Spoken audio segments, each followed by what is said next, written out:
Welcome to Buy versus Rent. Today we're looking at 2020 home buyers and sellers generational trends report.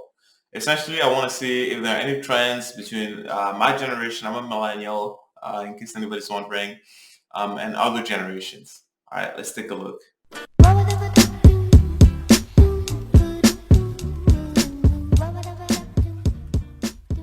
So this was a report that was made in March 2020. So it is a little outdated because I feel like it was definitely before the craze on the market for real estate.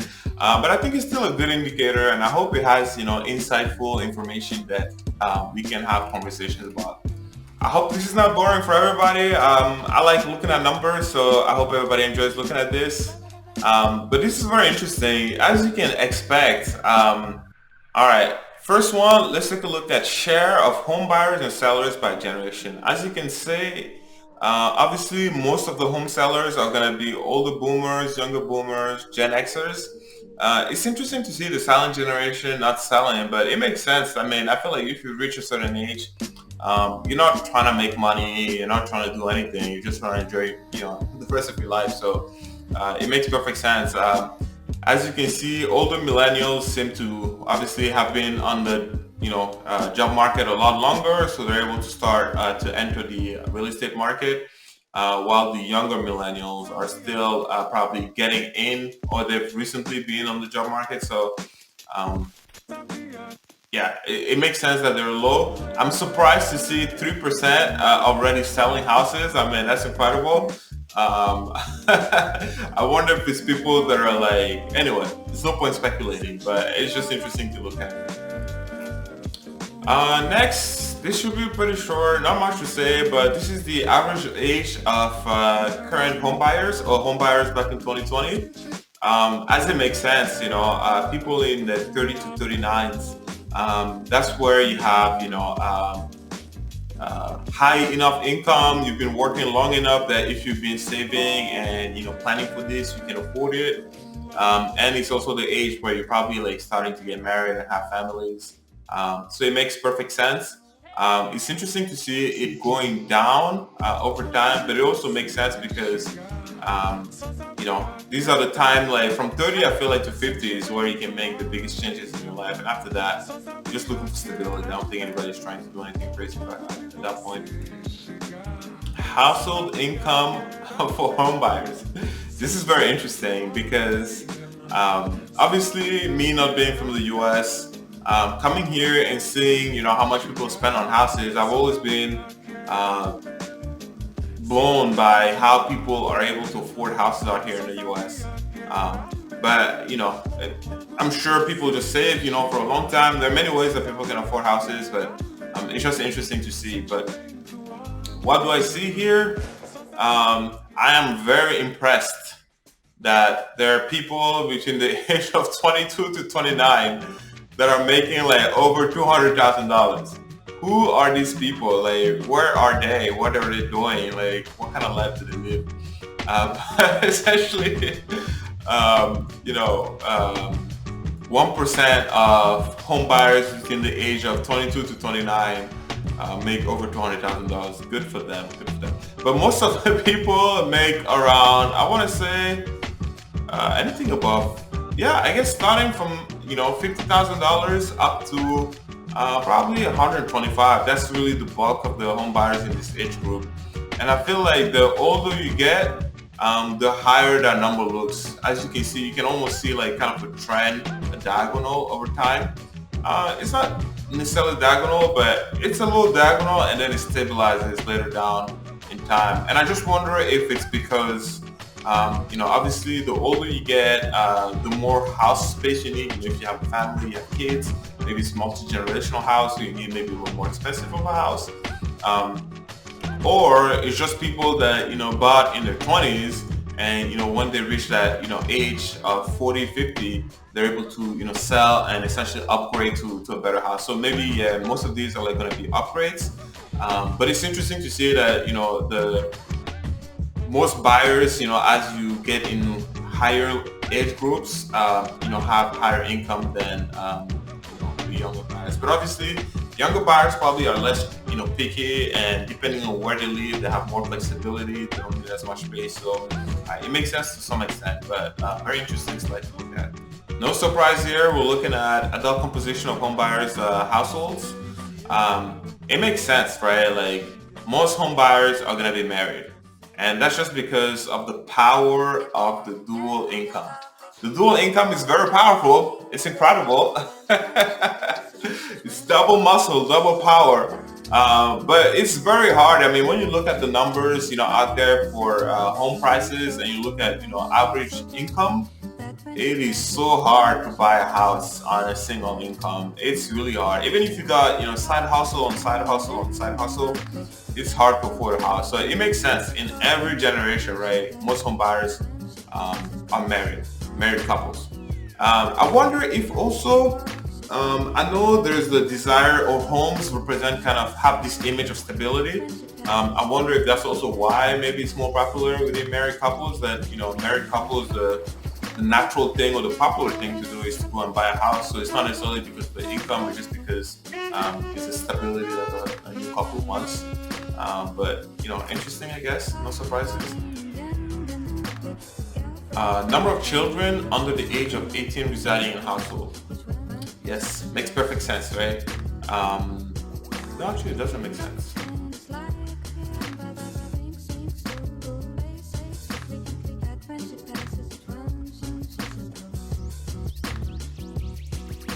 I'm a little confused by this one, because I wonder if this is at the time of purchase, the number of children under the age of 18, or if this is, into 2020, right? Looking at all households. I think, yeah, that's what it is. In all households, how many households have, kids under 18? There's so many ways to interpret this data, right? You could say that obviously the older generations, right, their kids are probably grown past the age of 18, so it makes sense that it's an empty nest, right? Empty nesters over here. But for the younger one, 30, it makes sense. It makes perfect sense. 22 to 29 is essentially young couples that maybe recently got married. They're buying their house, the first house. They don't have any kids yet. But most people probably, within the age of 30 to 50 is where, they'll have kids. I mean, not have kids, but they'll still have kids under the age of 18 in their house. So it took me a second to really understand this guy, but I get it. It makes sense. This slide talks about, I guess, statistics about reasons of multi-generational homes. And there's an explanation. It's like siblings that buy a house together, adult children that buy a house together, parents and or grandparents. So any mix of those, right? It could be siblings, or it could be a couple with one of their in-laws, or one of the parents, from the couple, etc.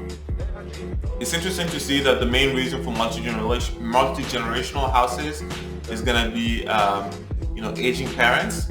Which is nice, obviously I'm not here to propagate any cultural belief or anything, but it's nice to see people taking care of their parents. And it's interesting to see that it peaks between the ages of 30 to 39. That's why people are most comfortable doing that. But it makes sense because, it's sad to say, but the older you get, the less likely, you are to still be lucky enough to have your parents in your life. So that's very interesting. But it's also interesting to see the number of multi-generational houses. I'm really impressed by these people within the ages of 22 and 29 that are able to buy houses, one. And I'm even further impressed by the fact that, they're taking care, I guess it's not necessarily they're taking care of their parents. It could just be, siblings buying together. But still, I'm really amazed by the younger people buying houses. I mean, really kudos for them. And obviously, it's interesting to see how the numbers increase over time, or over the age of the population. But interesting. Cost saving. I love this one. 30% of the people within the ages of 22 and 29 that live in multi-generational houses did it for cost saving reasons. And this is the one that I encourage the most. Honestly, there's power in numbers, right? if you're part of a larger family and you're each renting a house or something like that, or property, try to find, I mean, anyway, I'm not here to push my beliefs on anybody. So anyway, let's keep it going.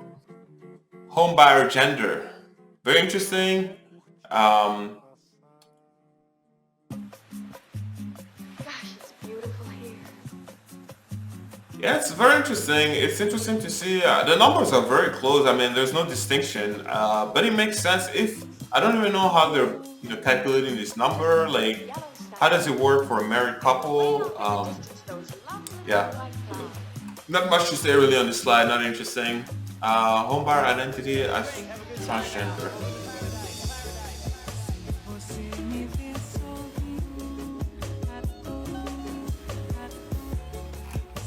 Not interesting. Home buyer sexual orientation. Not interesting. Race, ethnicity of home buyers. Obviously, it is interesting to me. um, wow.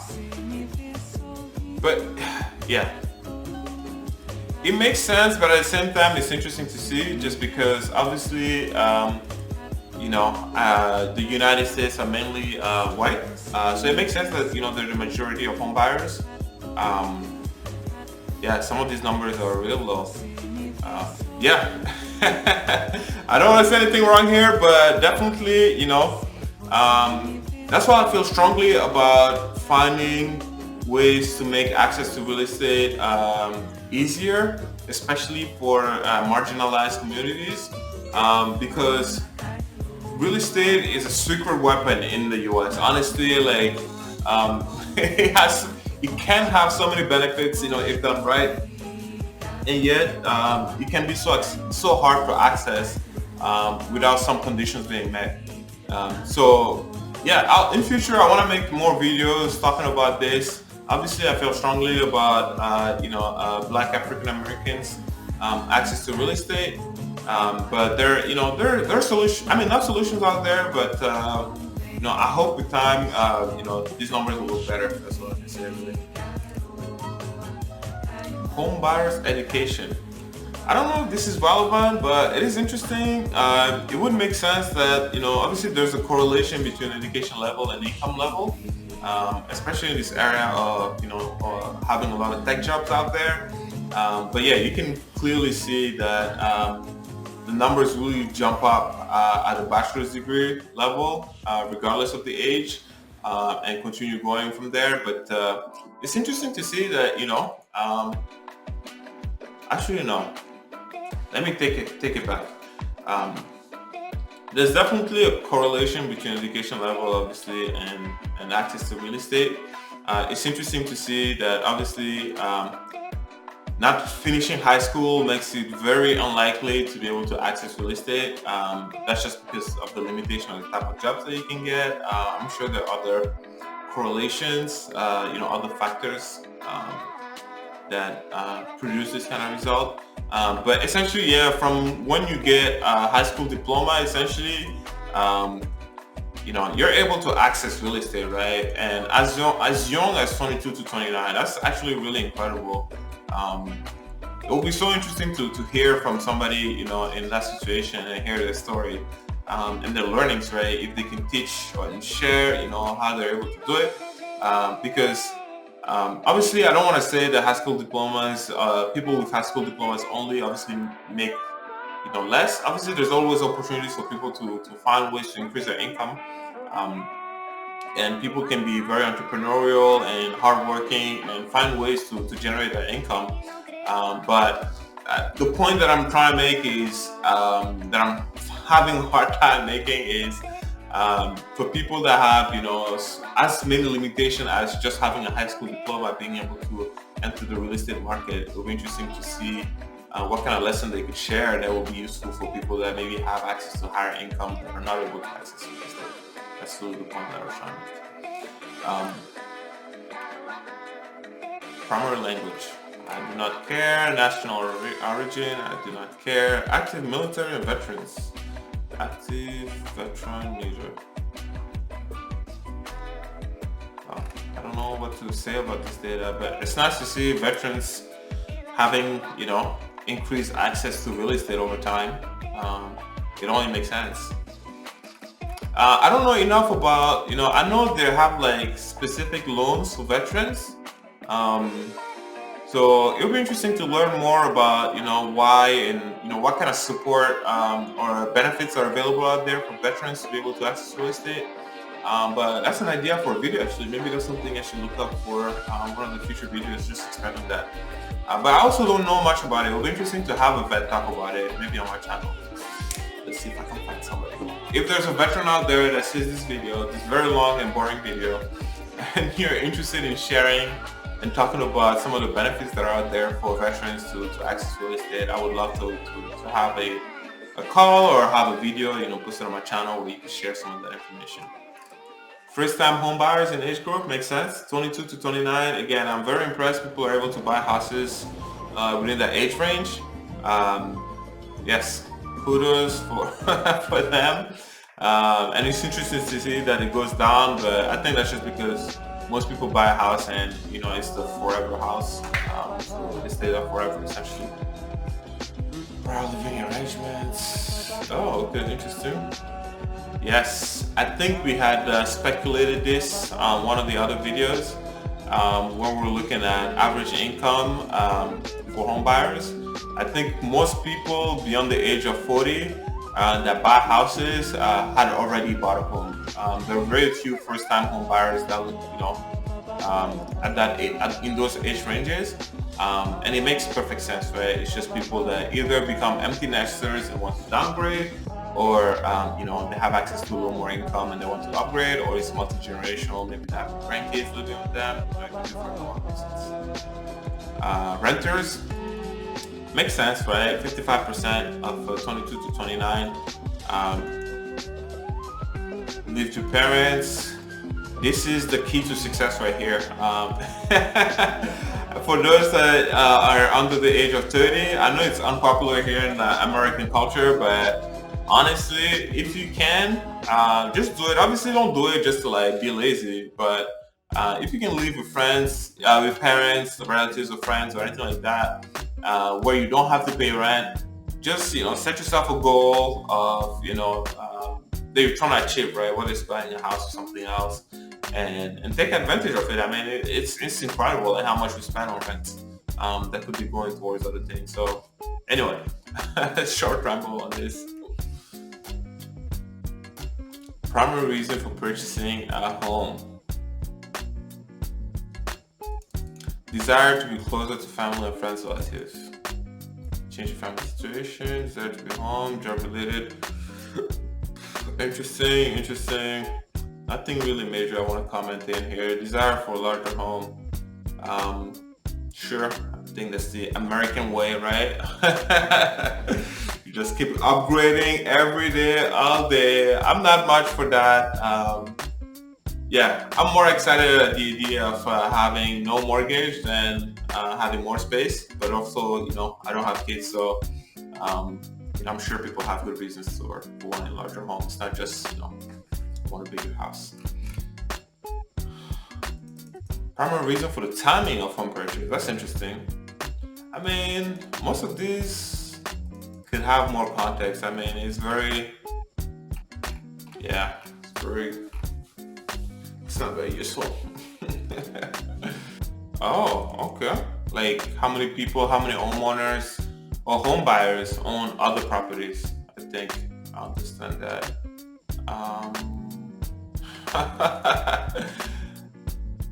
Who are these people within the age of 22 to 29 that have one or more investment property, like 3%? What the hell? Like, who are these people? That's crazy for me. Obviously, the older you get, I understand, it's probably like people that bought their first house, paid it off, or, got it close to paid off. They wanted to upgrade or downgrade, and they rented their, original residence for for different residence, whether it's smaller, bigger, or somewhere, residence. So no surprises other than these young guys and gals that are able to have additional properties, so jealous out here. By the way, I'm still renting, if anybody's wondering. When you pursue own homes, a purchase, boring type of home purchased. Okay, this is interesting type of home purchased. Obviously, I think we're looking at 2020. Um, but it can be interesting. I mean, this is important to know just because, when you're selling your house, the more potential buyers, right, which is your market size, the bigger that market size is, the better it is, right? Because it just means that you'll have more potential buyers for your house. So it's important to think about, how easily it will be to sell your house when you try to sell it. Um, but also, I think this data is also a reflection of the percentage of the type of houses that are out there, right? I think there are probably more detached single-family homes out there than duplexes or apartment condos. But yeah, that's just the way it is. I think also, and I'm just speculating here, right? Uh, Most people, when they think about owning a home, people think about detached single family home, right? Not an apartment or anything like that. Obviously, the second most popular seems to be the townhouses or row homes. But I'm actually a little surprised by how different these numbers are. I would expect that at least the detached single family house and the townhouses will be closer in levels, but this is a complete big difference. Very interesting. It's probably got to do with the fact that I probably lived in areas where there are more row homes, and I'm sure in most of America, especially Central America, most houses are detached homes. So when I think about it a little more, it makes sense. Locations of home purchased: suburban, small town, urban area, rural area, resort. Um, This is interesting. What would have been more interesting to see how these numbers change over time? You see what I mean? I want to see in the last 10 years, how these different generation or age groups, chose the locations where they wanted to live. But whatever. But I guess one conclusion that you can make, oh, there's no conclusion. It's pretty consistent across the different age groups. I don't think there's like a major. I was about to say that maybe like urban area was more popular around like for younger home buyers, but the difference is not that high. So that's actually pretty interesting. Distance between home purchase and previous residence. Um, Yeah, it's interesting. I mean, the only thing that I can justify for the 65 to 73 is, maybe they're empty nesters and their original house was closer to a school area, just because. No, that's probably not it. It's probably people that are going to retirement, right? I mean, that's retirement age right there. So maybe they want to move to a better location where, quality of life is better or taxes are, better or they have more access to healthcare, whatever. But that makes sense that around retirement age that a lot of people move. But at the same time, yeah, it depends on the situation. But I'm not surprised at least. Factors influencing neighborhood choices, quality of neighborhood. Wow, I don't know how they're coming up with these numbers because it doesn't add up to 100%.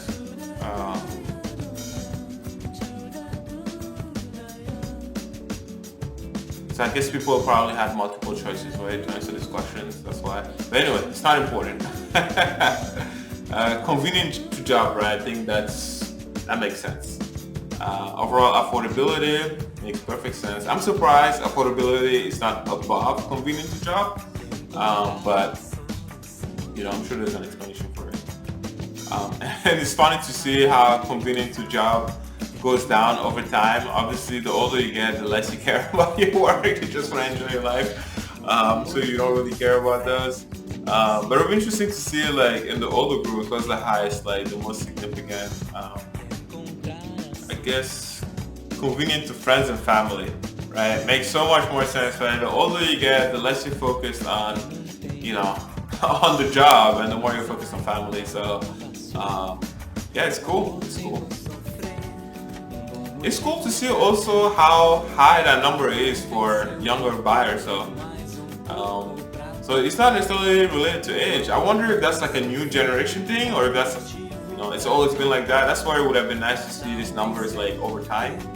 But it's pretty interesting. It's pretty interesting to see. Let's keep going. Prices of home purchase. Very, very interesting, because I want to see these 22 to 29. Like, what kind of houses are they buying? Like, what the hell? Let's take a look at these numbers. Most of the 22 to 29, it seems they're about 200 to $250,000. Jesus. I should go back and look at the median income that they had in that age group, but I mean, good for them. I shouldn't criticize. I don't know what kind of income they got. That's still pretty impressive. But let's look at the other age groups. Whoa, 30 to 39, the highest is 500,000 or more. Ooh, that's incredible. 40 to 48, yeah, 500,000 or more. 55. It's a close with $200,000. Seems like there's like two brackets, right? Two groups here.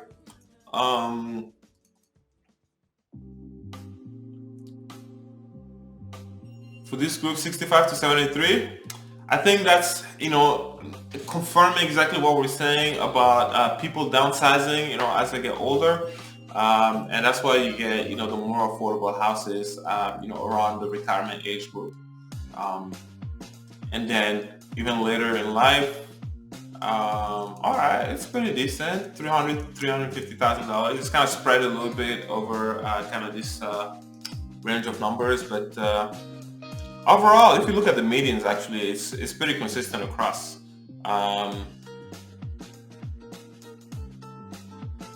Yeah, but the highest somehow is 30 to 39. I wonder if it's because that's the highest income potential, where you start, especially for people that are in tech and stuff like that, or if it's just because, people just want bigger houses. I guess it makes sense also, right? This is the age group that will start to have kids, right? And will need bigger houses and more space. So it would make sense that this is the age group that spends the most on houses. Or maybe they care more about location because they have young kids that are going to school. There are many reasons that can justify, why kind of these two age groups actually are higher than the rest. But still very interesting to look at.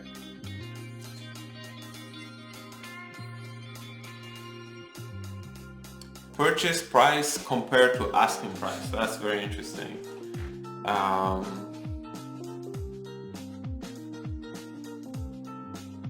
So essentially, let's see who overpays the most. That's interesting. 22 to 29-year-olds are overpaying. Like, what the hell? Like, you should... Anyway, again, let's move on. Let's not focus on them. 30 to 39, 40 to 54.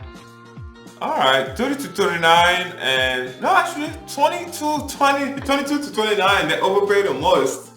I mean, that's incredible. Followed by 30 to 39. I mean, I guess they want it, the most. I don't know if it's like this millennial, like instant gratification thing where we want everything right away. We're not patient, apparently. That's what people say. But that's very interesting. Percentage that pays exactly asking price, 40 to 54. That's and 74 to 94. Those are the ages of wisdom. You're not like in a rush to do anything. You figure things out. You're comfortable. If it works out, it works out. If it doesn't work out, it's fine.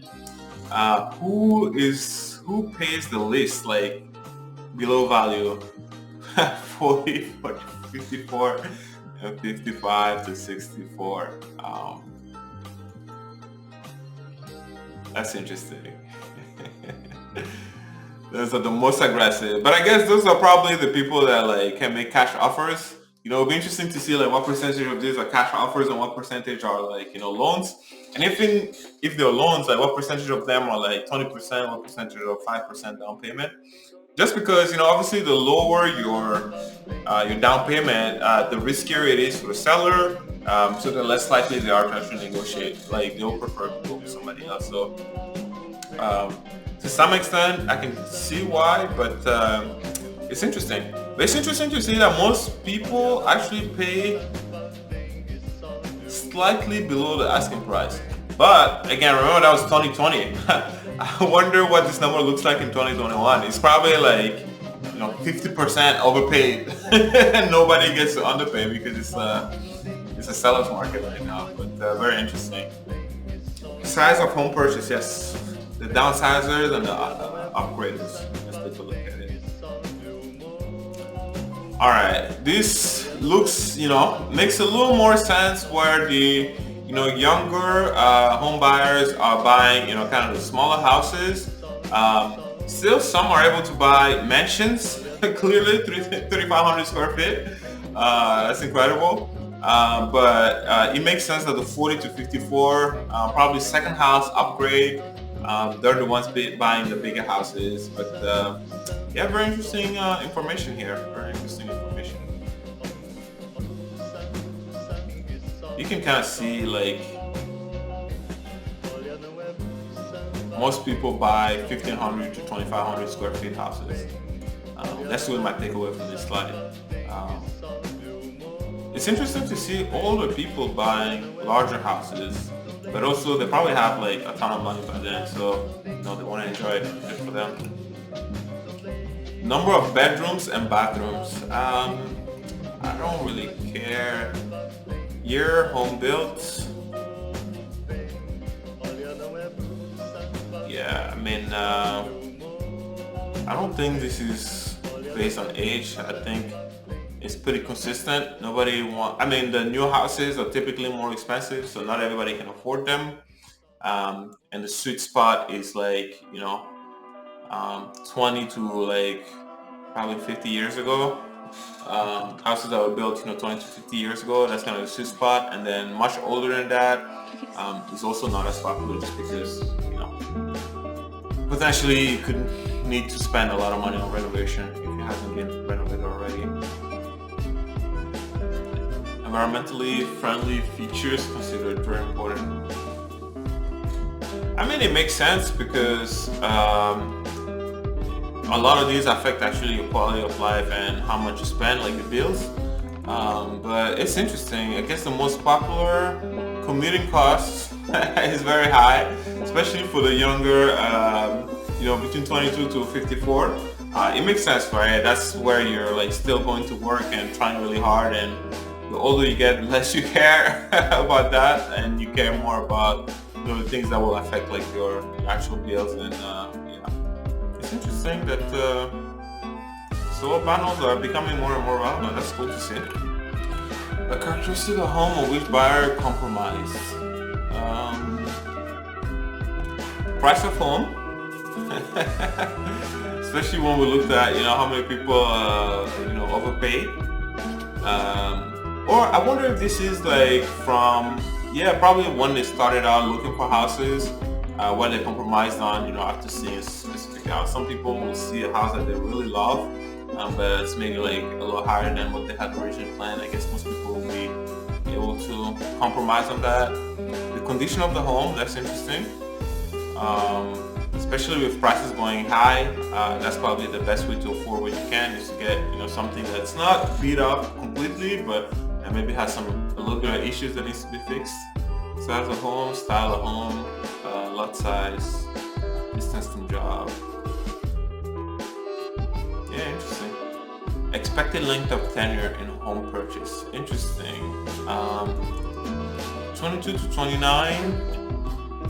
Most people expect to spend 8 to 10 years, or 16 or more. So 16 or more, I think like those are the forever houses or whatever. It's clear, most people buy houses thinking they're gonna stay there, forever essentially. Some buy one or less. That's insane. Like, it doesn't make sense. If you think you're gonna be in a house for less than a year, it doesn't make sense to buy. So I don't know what these 1% are. I don't know. They're probably outliers, probably special circumstances. 2 to 3 years. 2 to 3 years, depending on the area, the price, and a number of things, is where home ownership can make more sense than rent. Not more sense, but it's about the same. Like if you're gonna rent for 3 years, or you're gonna buy and then sell in 3 years, the overall cost is going to be pretty comparable. Although most of the time, if you don't get any appreciation in a house, it's going to cost you more to buy a house. So the appreciation is going to be very important. Also, there's other factors, but we made plenty of videos talking about that. 4 to 5 years, I think, is the one that makes the most sense. If you think you're going to be in an area for more than 4 to 5 years and you can afford it, buying a home typically makes more sense than renting. But again, there are a number of factors that can impact that. But 8 to 10, that's interesting. That's, I guess, the sweet spot. And then, forever is kind of the second highest. So very interesting. Factors that could cause buyers to move. All right, life changes. That makes sense. You have kids, you want to upgrade, you're retiring, you want to downgrade, move somewhere better. Never moving forever home. Move with jobs, makes sense. Household members' health, makes sense. Also larger house, makes sense. Downsize, makes sense that it's higher like later down in life.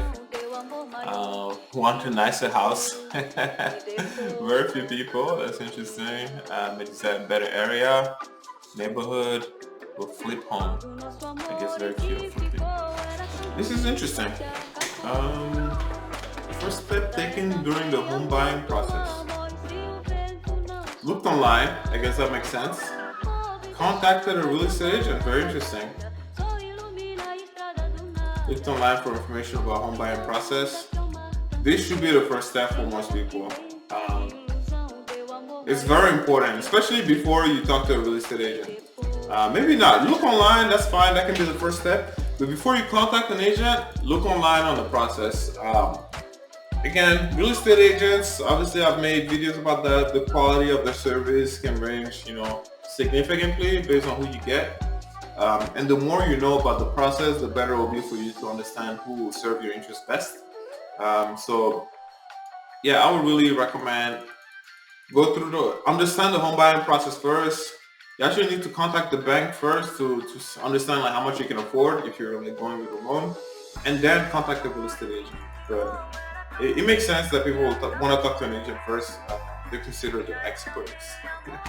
I mean, they're already experts, but unfortunately, they just want to make money. They don't really care about you.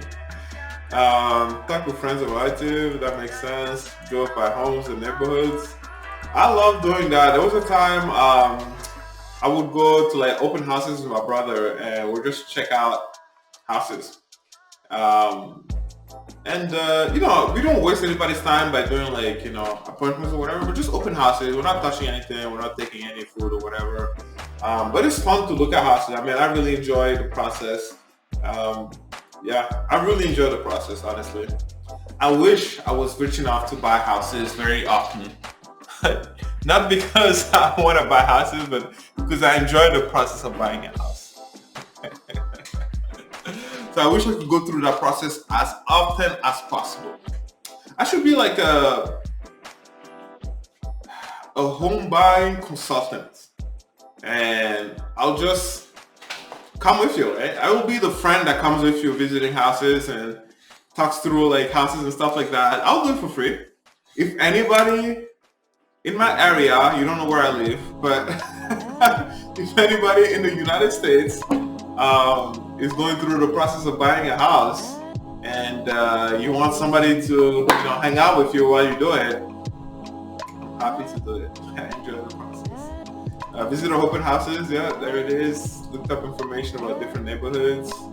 That's something that I've never been good at, looking up information about the neighborhoods, because when you move into an area, there are different neighborhoods where you can live, it's not always easy to like understand until you live there, right? It's hard to know which neighborhoods are bad. So that's why I like the idea of renting for a year when you move to a new area first, and just take your time visiting areas and seeing, whatever you're into, right? If you're into nightlife, you're into parks, public transportation, whatever it is, just check out different areas, see what it feels like. Just take your time. I think this is important because um, if you plan to live in an area forever, you want to know the area, right? You don't want to have any regrets about the area. Anyway, let's not waste any time on that. Information sources used for home search. Online website that makes sense. Real estate agents. Interesting. Tablet, search device, open house, yard signs. I'm always surprised to see like people put up yard signs. I never knew that it was actually effective as a source of information for home searches, but it makes sense. Like if you're driving in a neighborhood that you like, and you're not actively like looking online to see what's going on, this is like something visual that will tell you like, hey, this house is for sale, so that's cool. Online video sites. I wonder if these are gonna become more popular. Again, these are 2020. It'll be interesting to see like post-pandemic, right? Like or during the pandemic, because it's not over yet. What this number look like. Length of search.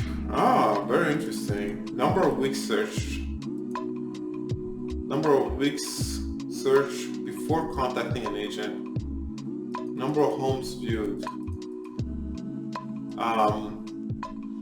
It makes sense, but anyway, understand. It'll be interesting to see like first-time home buyers versus like second-time home buyer. This is one of my biggest like pet peeves is take your time when you're looking at houses. Honestly, there's no rush.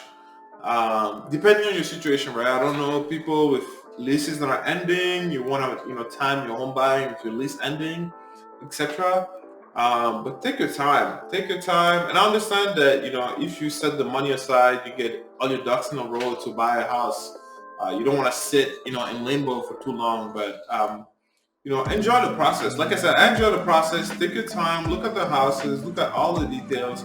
You're not wasting anybody's time. You're making like the biggest purchase of your life, most likely, right? So take your time. If you can, try to visit at least 50 houses. 50 to 100 houses is what I would recommend. It sounds excessive, but nowadays with all the whole open houses and all of that stuff, like it could be a weekend activity. You don't need to like get an agent every time you want to go to see a house. It could be like a fun Sunday afternoon tradition, right? Go to 2 or 3 open houses, check out the houses, and get a sense of like how the market changes over time, like what kind of houses come, what kind of options are available, what's popular, what's unique, what's weird, and then buy a house. But anyway, these numbers look fine. I'm not critiquing whatever. I'm just saying my recommendation will be for people to take a lot longer than 8 to 12 weeks to before they buy a house. Where buyers found the home they purchased. Yeah, most of it is internet. Real estate agents, they're looking it up on the internet. They have earlier access, I guess, to some of the listings, especially during the pandemic where houses were going like hotcakes. Having a real estate agent was key because they knew before it was posted online, what's being posted. So people can bid. People were bidding on houses before it was even listed online. That's how insane it was during 2021. But it makes sense. It makes sense. This is interesting. It's amazing that yard signs are still winning. That's pretty cool. Friends and relatives, that's cool. Home builders, or their agents, cool. Most difficult steps of the home buying process. Finding the right property. All right. I don't know how picky people are when they're looking for houses. It'll be interesting to hear, from different people, like what was so difficult about finding the right property, right? Like what was missing from most of them. Paperwork, that makes sense. There's so much paperwork that goes into it, especially if the bank is involved on like both the seller and the buyer side. Or in some situations, some people's like purchase is contingent on a sale. So it's like paperwork on paperwork at every layer. understanding the process and steps. I mean, this is key. I felt like I've been through the process once, and I felt like nobody really explains you the process. I mean, they try to give you a sense of it, but I feel like this is something that's really missing out there. Educational material that real estate agents can present, to their customers to make sure that they really understand what's going to happen, when is it going to happen, who needs to do what, etc., etc. So, yeah, saving for the down payment makes sense. You want to have your down payment before you make an offer, right? You don't want to be in that situation, but I guess they're saying in the home buying process, but that's interesting. It's interesting that paperwork is so high on the list. Maybe I'll make a video. It'll be boring, but I'll make a video on the paperwork that goes into buying a property. That'll be interesting. I think we've made one on the process and steps, but maybe with the paperwork we can do one combined with process and steps. Saving for the down payment. This is actually interesting. I mean, I'll have to come back to this slide because this could be like topics for future videos that I make. I wonder if people are curious to learn more about these things. But appraisal for the property, interesting. Getting a mortgage, saving, okay. Interesting stuff. Use of internet searches for homes, frequently, occasionally, makes perfect sense. Even the downtrend, right? Makes perfect sense. I won't comment on that. I think it's obvious. Action taken as a result of internet home searches. Alright, walk through the home, viewed online, saw exterior of home, but did not walk through the home. That is insane. Action taken as a result of internet home. Requested more information, pre-qualified, stuff. Value of website feature. Of course, features are very important, detailed information. Floor plans, I love floor plans. Like, yes, that's so important. Like, because picture give you an idea of the space, but the floor plan gives you like an idea of the size of the place and the different rooms relative to each other and stuff like that. So I love when floor plans are available. It's interesting. Virtual tours were already popular in 2020. I wonder how much more popular they are now. Mobile searches, satisfaction in home buying process. Alright, that's interesting. Very satisfied. Most people are very satisfied. Somehow satisfied. Somewhat satisfied, sorry. Somewhat dissatisfied. Alright, I mean if you apply the 80-20 rule, it does make sense, right? Like most people are actually satisfied and there's always going to be a few that are not. No surprise. Man, this presentation is long. I'm already at 50 minutes. I think I'm gonna stop here. I'll probably upload this video and see what people think about it. So we'll stop here today. We reached 3 chapters. This was me just going through statistics and commenting. Very boring. It would have been nice if there was 2 people doing this commenting. So I need to find a partner to comment with me. But yeah, thank you for logging in. If you watch this freaking 1-hour video, I mean 52-minute video or 50 or around that range video, kudos to you. Thank you for sticking it out. As you can tell, I enjoy real estate, anything real estate. And obviously I love numbers and I like speculating. So this was perfect for me. I'm probably gonna do this more and more. But if you liked it, obviously, please give me a thumbs up, subscribe, leave me a comment, because that definitely makes me a lot more motivated. It makes me feel really good about all the time that I'm putting into this. But, all right, thank you. Oh my God, I need some water.